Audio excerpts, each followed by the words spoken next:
এই মুহূৰ্তত লৈ আহিছোঁ আপোনালোকৰ বাবে আজি ৰাতিপুৱাৰ কেইবাটাও গুৰুত্বপূৰ্ণ খবৰ। আজি হৈছে 21 মে।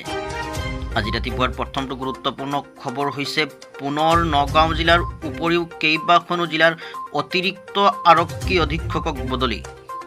ৰাজ্যৰ আৰক্ষী প্ৰশাসনত ৰদবদল প্ৰক্ৰিয়া অব্যাহত আছে।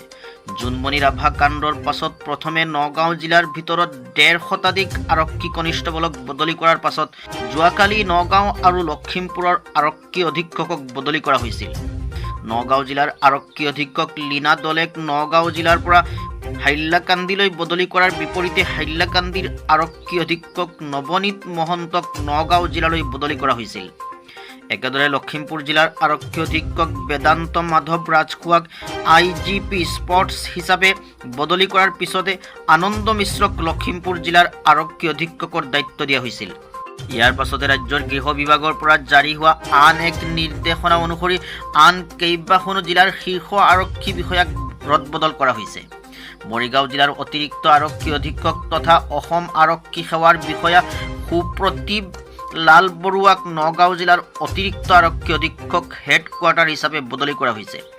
আনহাতে নগাঁও জিলাৰ অতিৰিক্ত আৰক্ষী অধীক্ষক হেডকোৱাৰ্টাৰ ত্ৰিদীপ প্ৰতিম কুম্বাংগক তামুলপুৰ হেডকোৱাৰ্টাৰৰ অতিৰিক্ত আৰক্ষী অধীক্ষক হিচাপে বদলি কৰা হৈছে। ইফালে কোকৰাঝাৰস্থিত সপ্তম APBNৰ APS বিষয়া পাৰ্থ প্ৰতিম শইকীয়াক নগাঁও জিলাৰ অপৰাধ শাখাৰ অতিৰিক্ত আৰক্ষী অধীক্ষক হিচাপে বদলি কৰা হৈছে।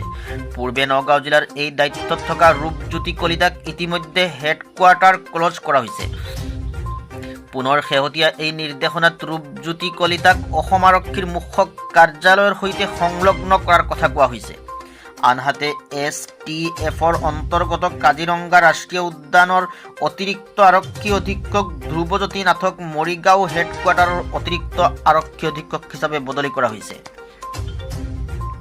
আজি ৰাতিপুৱাৰ আন এটি গুৰুত্বপূৰ্ণ বাতৰি হৈছে 14টা লোকসভা সমষ্টিত বিজেপিৰ 14টা বিশাল ৰেলী। কাৰ্যনিৰ্বাহক সভাত জনালে ৰাজ্যিক বিজেপিৰ সভাপতি ভৱেশ কলিতাই।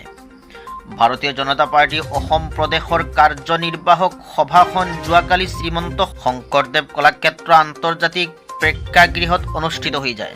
চলিত বৰ্ষৰ দ্বিতীয়খন কাৰ্যনিৰ্বাহক সভাত ৰাজ্যিক সভাপতি ভৱেশ কলিতাই সভাপতিত্ব কৰে।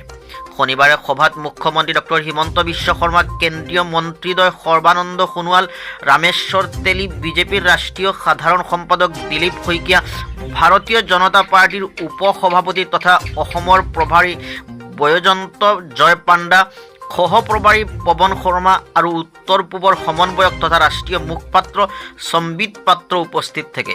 কাৰ্যনিৰ্বাহকৰ আদৰণি ভাষণত সভাপতি শ্ৰী কলিতাই মুখ্যমন্ত্ৰী ডক্টৰ হিমন্ত বিশ্ব শৰ্মা নেতৃত্বাধীন ৰাজ্য চৰকাৰে সফলতাৰে 2টা বৰ্ষ অতিক্ৰম কৰাৰ বাবে অসম চৰকাৰক ধন্যবাদ জ্ঞাপন কৰে। দলৰ অনাগত কাৰ্যসূচীৰ ওপৰত বক্তব্য ৰাখি ভৱেশ কলিতাই কয় যে বিজেপিৰ উদ্যোগত অসমৰ 14টা লোকসভা সমষ্টিত হ'ব 14টা বিশাল ৰেলী, লগতে কেইবাখনো বিশাল জনসভা অনুষ্ঠিত হ'ব। এই জনসভাত প্ৰধানমন্ত্ৰী নৰেন্দ্ৰ মোদী, ৰাষ্ট্ৰীয় সভাপতি জগত প্ৰকাশ নাড্ডা, কেন্দ্ৰীয় মন্ত্ৰীদ্বয় অমিত শ্বাহ আৰু ৰাজনাথ সিং উপস্থিত থাকিব। সামৰণি ভাষণ প্ৰদান কৰি মুখ্যমন্ত্ৰী ডক্টৰ হিমন্ত বিশ্ব শৰ্মাই কয় যে অহা 25 মে অসমবাসীৰ বাবে গুৰুত্বপূৰ্ণ দিন।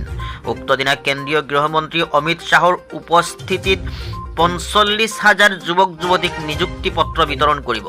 দলৰ মহা অভিযান সম্পৰ্কৰ লগত সংগতি ৰাখি শ্ৰী শৰ্মাই দলীয় কাৰ্যকৰ্তাসকলক 45,000 যুৱক যুৱতীৰ লগতে ৱৰ্ল্ড ৰেকৰ্ড স্থাপন কৰা বিহুৱতীসকলক শুভেচ্ছা জনাবলৈ আহ্বান জনায়।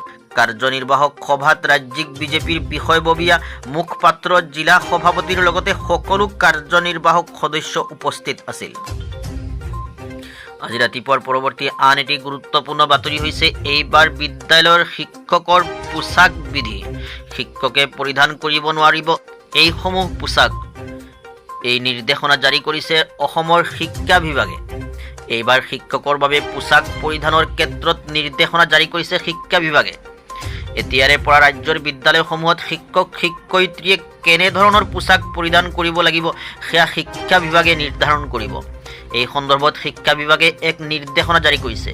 এই নিৰ্দেশনা মতে শিক্ষানুষ্ঠানত পিন্ধিব নোৱাৰিব জিন্স পেণ্ট আৰু টি-শাৰ্ট। পিন্ধিব লাগিব কেৱল ফৰ্মেল পেণ্ট আৰু শ্বাৰ্ট। এই নতুন নিৰ্দেশনা অনুসৰি শিক্ষা অনুষ্ঠানত জিন্স, লেগিংছ, টি শ্বাৰ্ট পৰিধানত নিষেধাজ্ঞা জাৰি কৰা হৈছে। শিক্ষকে ফৰ্মেল শ্বাৰ্ট পেণ্ট পিন্ধাৰ বিপৰীতে শিক্ষয়িত্ৰীসকলে পিন্ধিব লাগিব মেখেলা চাদৰ বা শাৰী। পোছাক বিধিৰ বিশেষ নিয়মাৱলীত উল্লেখ কৰা অনুসৰি সম্পূৰ্ণ মাৰ্জিত পোছাক পৰিধান কৰিব লাগিব শিক্ষক-শিক্ষয়িত্ৰীসকলে। অৱশ্যে শিক্ষয়িত্ৰীসকলক মাৰ্জিত চুৰিদাৰ কামিজ পিন্ধাৰ অনুমতি দিয়া হৈছে, কিন্তু জিন্স, লেগিংছ, টি শ্বাৰ্ট পৰিধান কৰিব নোৱাৰিব কোনো শিক্ষক-শিক্ষয়িত্ৰীয়ে।